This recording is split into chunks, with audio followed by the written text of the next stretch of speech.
Estamos de volta com o Gazeta Entrevista nesse segundo bloco. São 14 minutos para as 2 horas da tarde. Nesse segundo bloco eu converso com Lucas Gomes, que é presidente do Instituto de Administração Penitenciária. Em breve há uma expectativa, vamos conversar aqui com o Lucas para saber como é que isso vai se concretizar, se efetivar na prática, se vai precisar de alterações de legislação aqui na nossa ALEAC, vamos ver com ele. Mas em breve, a ideia é que o nosso sistema penitenciário modifique a estrutura para quem está naquele sistema, faz parte daquele sistema. E que modificação é essa? Vai modificar a possibilidade, né, existe a possibilidade de que empresas possam utilizar a mão de obra dos apenados, né, dos reeducandos, dos presos. Isso não é uma matéria qualquer, isso é uma matéria polêmica, porque parte da sociedade não compreende isso, porque o entendimento de alguns eu, que sou uma pessoa honesta, que não cometi crime, estou tendo dificuldades para arranjar emprego para mim, ou para o meu filho, ou para o meu sobrinho, como é que um preso vai ter acesso a emprego, a renda, a diminuição da pena, enfim? Então, esse assunto que o Lucas está trazendo não é novidade no Brasil, nem no mundo, mas é polêmico, Lucas, queria agradecer a tua vinda aqui mais uma vez. O sistema penitenciário do Acre tem 1001 problemas, mas vamos tentar focar, vão vir perguntas aqui de outra natureza, a gente vai tentar respondê-las na medida do possível.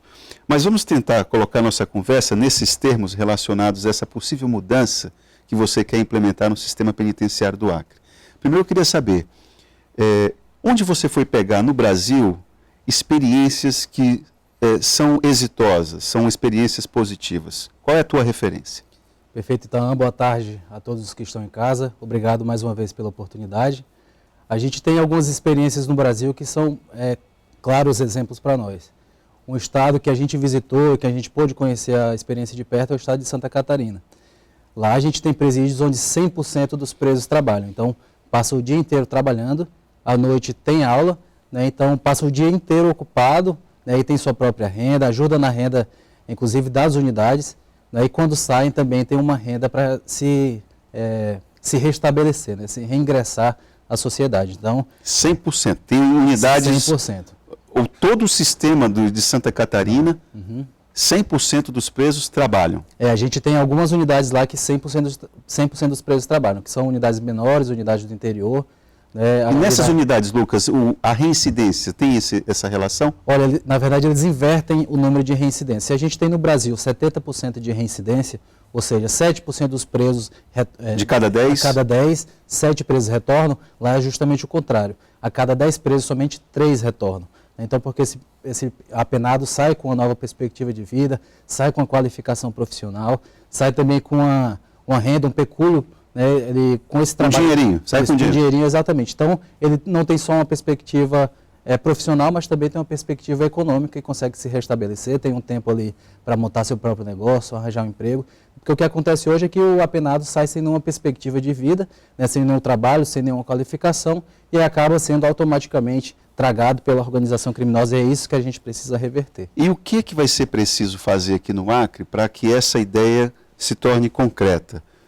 Primeiro, do ponto de vista da legislação, vai ter que haver alguma mudança? Perfeito. A gente já aprovou essa lei no dia 2 de agosto deste ano. Foi uma lei proposta por nós mesmos, pelo Executivo, passou pela LEAC, foi aprovado por unanimidade, inclusive, a Lei 3.492, de 2 de agosto deste ano, que justamente regulamenta esse trabalho e essa parceria com a iniciativa privada. Então, agora, no próximo dia 30, no auditório da FIAC, às 16 horas, a gente está convocando todos os empresários que têm interesse nessa mão de obra. É uma mão de obra que é mais barata, né, porque não tem cargos sociais, não tem FGTS, não tem férias remuneradas, não tem licença remunerada, pode ser admitida ou demitida a qualquer hora, sem grandes problemas, né, porque às vezes o empresário acaba tendo que pagar, a depender da área do segmento, o dobro do salário. Mas nesse caso não, a exigência é que se pague somente um salário mínimo para esse apenado, né? E às vezes eu conversando com alguns empresários lá em Santa Catarina, por exemplo, o relato é que esse trabalho rende 1/3 a mais do que o trabalhador de fora. Isso por quê? Porque você tem um trabalho mais focado, sem preocupações externas, sem uso de celular, que não tem falta, né? Então há uma série... Como, né, Lucas? Não tem como faltar, não tem uso de celular também e acaba gerando um trabalho ainda mais eficiente, né? Então, o relato que a gente tem dos empresários de Santa Catarina, por exemplo, é que rende 1/3 a mais, 33% a mais do que os trabalhadores de fora. Qual o perfil da empresa que normalmente usa esse tipo de mão de obra? E qual é a perspectiva que o IAPEN está tendo em relação ao Acre? Olha, desde que a gente aprovou a lei, a gente já recebeu, inclusive, algumas propostas, mas a gente quer abrir para todas as empresas e aí a partir daí a gente vai ver qual que seleciona, que tenha o melhor perfil para nós, né? Mas tem empresas de construção, já de blocos de concreto. A gente viu lá fora... Mas como é que vocês vão fazer isso? Vamos supor, uma empresa de construção de blocos de concreto. Como é que o complexo penitenciário vai se adequar a esse perfil dessa empresa? Isso, a gente tem grandes áreas de terras em todos os presídios que a gente tem aqui no Acre. Graças a Deus, terra não falta, então alguns locais também já propiciam a instalação dessas empresas. Então a gente tem alguns locais que tem balcões, tem uns locais que temos algumas áreas que já estão pré-prontas para isso, mas outras áreas também terão que ser construídas, né? Mas o Estado, para isso, a lei já prevê alguns incentivos fiscais, né, de um lado, e de outro lado também tu tem um trabalho que é mais barato. Então a gente acaba garantindo e sendo um atrativo para esses empresários. Agora, Lucas, as condições de trabalho, como é que fica? O Ministério Público do Trabalho faz parte desse debate, fez parte desse debate, porque, claro, pelo que você está falando aí, para o empresariado, é show de bola. Você tem encargos trabalhistas e sociais reduzido praticamente a zero, você tem, como você disse na experiência de Santa Catarina, 33% maior, de produtividade maior, então eu tenho um trabalhador mais barato e mais produtivo. Para o empresariado, acho que isso aí está bem resolvido, mas e para o trabalhador, que nesse caso, o preso é trabalhador. E aí? Exatamente. É uma lei, Itan, que é importante para todos os lados. É benefício para todos os lados, né? Para o empresário, que pode ter uma rentabilidade, uma lucratividade maior, mas também para o apenado. Primeiro porque sai da ociosidade dos presídios. Se a gente entrar no presídio hoje, a gente vai ver que a maior reclamação é que não tem nada para fazer, que está ocioso, que não tem perspectiva, que não tem oportunidade, e realmente esse é um fato, né? Às vezes acaba não tendo oportunidade. A gente vai traçar o perfil do apenado Acre, são jovens, a maioria de 18 a 24 anos, e que não tem perspectiva nenhuma, né? Ali, 99% não tem sequer o ensino médio, né? Então, é um trabalho que já tem previsão na lei de execução penal, né, e que não é regido pela CLT. Além dos benefícios salariais, e também tem os benefícios de redução da pena. Então, a cada 3 dias trabalhados, 1 dia a menos na pena. Então, a gente tem todos esses benefícios, né? Tem o salário, esse salário que ele recebe, que ele deverá receber, não irá só para ele.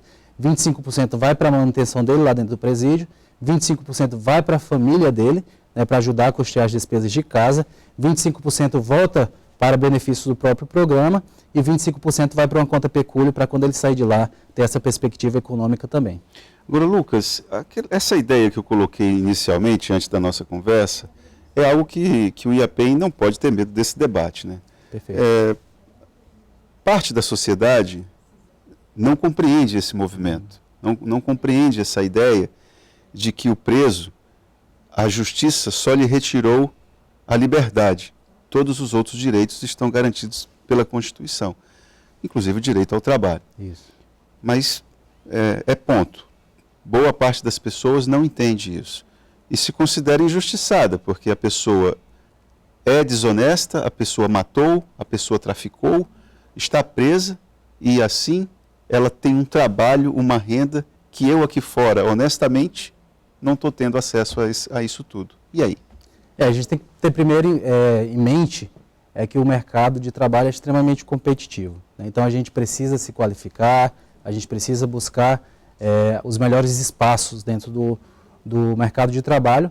Então a gente, por exemplo, uma pessoa que tem formação acadêmica, ou que tem pelo menos o ensino médio, ou que tem uma capacitação profissional maior, não compete com quem não tem, que é um caso de um apenado, por exemplo, que vai ter um serviço que não é tão qualificado como a quem é de fora, né? Mas é importante também, Itan, como eu falava inicialmente, a gente ter ciência que são pessoas que, claro, por iniciativa individual, objetivamente cometeram um crime e que precisam ser penalizadas. Mas se a gente vai fazer uma análise social, né, vai contextualizar essa pessoa, é uma pessoa que nasceu em um ambiente desfavorável, que a maioria está, como eu falei, 99% não tem sequer ensino médio completo, não tem nenhuma formação profissional, então que precisa ter oportunidade. Se o Estado não oferece essa oportunidade, a organização criminosa vai oferecer, e isso é pior para todo mundo. Então, a gente tem que ter em mente que essa pessoa vai sair de lá. Se sair pior, é pior para todo mundo. Se sair melhor, é melhor para todo mundo. Então, a gente precisa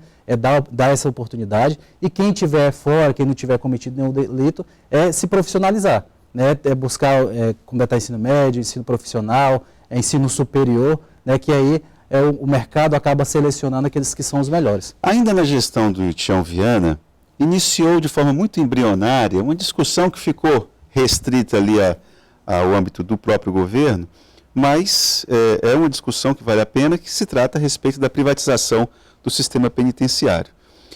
Bom, esse movimento que você está liderando já é um movimento que tem como alvo a privatização, constrói um cenário favorável a isso? Não, isso na verdade não tem nada a ver.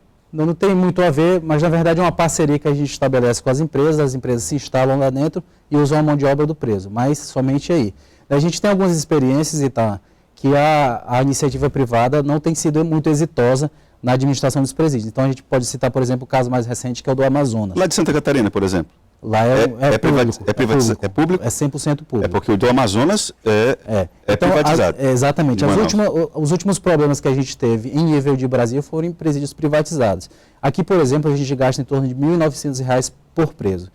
A nível de Brasil, a gente tem um custo de média no serviço público de R$ 2.400 por preso. Quando a gente fala em iniciativa privada, a gente está falando de R$ 4.000 de custos por preso. Nossa, quase dobra. Quase dobra. O Estado do Acre recebeu recentemente propostas aqui de empresas que queriam assumir a gerência de presídios, cobrando R$ 4.800, quase R$ 5.000 por preso.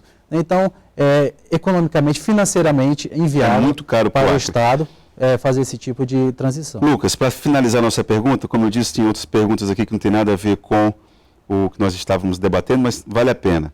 Boa tarde. Sobre o efetivo de agentes penitenciários, isso aqui é clássico. Pergunta como estão as articulações para ter concurso público e, se for ter concurso, se é de nível médio ou nível superior. Com isso a gente encerra. A luta é para que seja de nível superior, uma equiparação com as outras polícias, Polícia Militar e Polícia Civil. Há uma tendência à equiparação, inclusive agora com a PEC da Polícia Penal, também que inclui no rol do artigo 144 da Constituição. Então, a gente espera que tenha uma equiparação de tratamento entre as polícias. Esse ano a gente fez um estudo técnico para falar da necessidade que a gente tem hoje de contratação. De quantos mais? Em torno de 400 agentes hoje a gente precisaria para entrar numa margem... Mas vai ter concurso? A gente está trabalhando para que sim. A gente já fez esse estudo técnico, falou do crescimento populacional, então, que em 10 anos dobrou a população carcerária. Então, se 10 anos atrás a gente tinha 4.000 presos, a gente está com 8.100. Então, mais do que dobrou, o efetivo tem sido reduzido. Exatamente. O Estado do Acre é o estado que mais tem presos proporcionalmente do país. E a gente precisa, claro, contratar pessoas e está trabalhando para isso. Só, para finalizar, fala a respeito da data do encontro com os empresários lá na FIAC. Perfeito, então a gente mais uma vez convida os empresários que têm interesse em fazer essa parceria, que não é só uma parceria que tem um viés econômico ou financeiro, mas que tem também um perfil social. A gente precisa ressocializar essas pessoas, dar uma oportunidade de trabalho a elas. Esse encontro, a apresentação desse programa deverá acontecer no próximo dia 30, no auditório da FIAC, às 16 horas, que a gente pode ouvir os empresários também e falar sobre o programa, os detalhes do programa, para que a gente possa estabelecer essas parcerias. Muito obrigado, Lucas. Nós voltamos logo após o intervalo. Até lá.